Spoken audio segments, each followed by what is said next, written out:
Magandang araw po sa inyong lahat. Ako po si Mayor Maria Elena Merlin Hormar ng Bayan ng North Sagaray.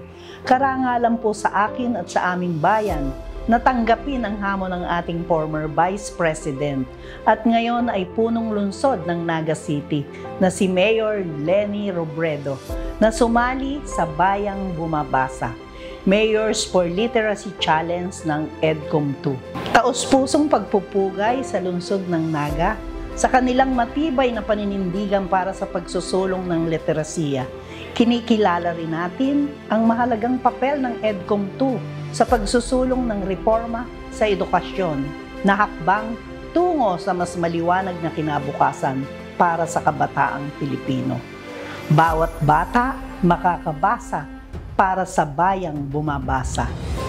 July 7, 2023 nang inilunsad sa bayan ng North Sagaray ang Project Bright o Bridging Gaps Through Helpful Tools. Tangan ang temang sama-sama sa isang layunin na iangat ang pagbasa na may pangunawa.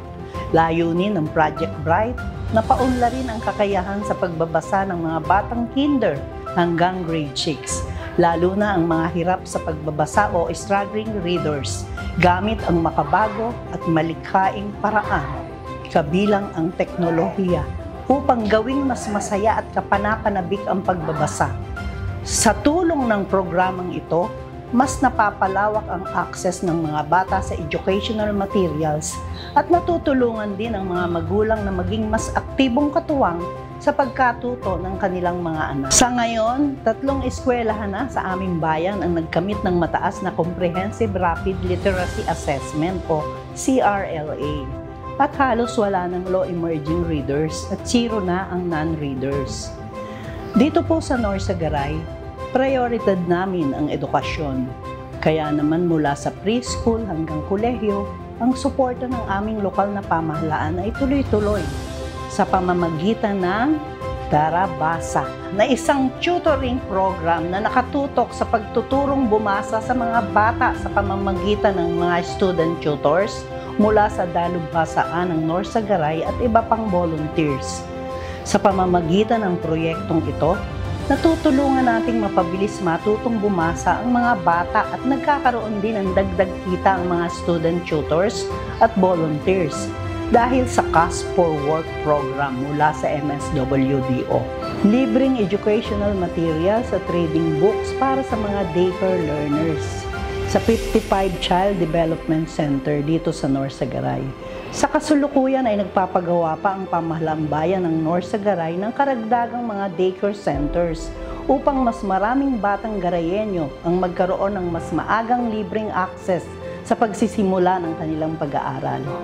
Educational cash assistance sa pamamagitan ng aid to scholars para sa mga deserving at qualified na estudyante at cash incentive para sa mga may pinakamataas na marka at nagkamit ng academic at Latin honors. Feeding program sa pangunguna ng Municipal Social Welfare and Development Office sa bawat barangay na siyang tumututok sa kalusugan ng mga batang Garayenyo, lalo na yung mga kulang sa sapat na nutrisyon.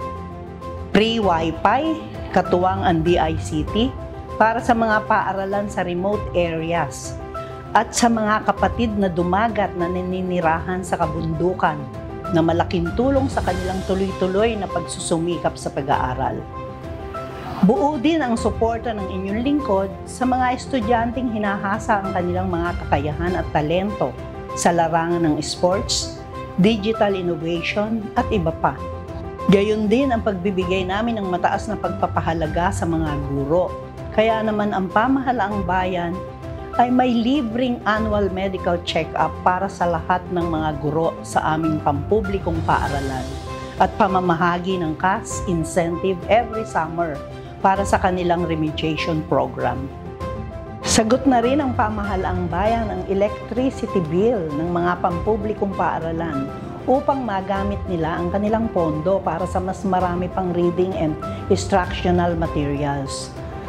Ang edukasyon ay nananatiling pinakamahalagang puhunan sa aming bayan.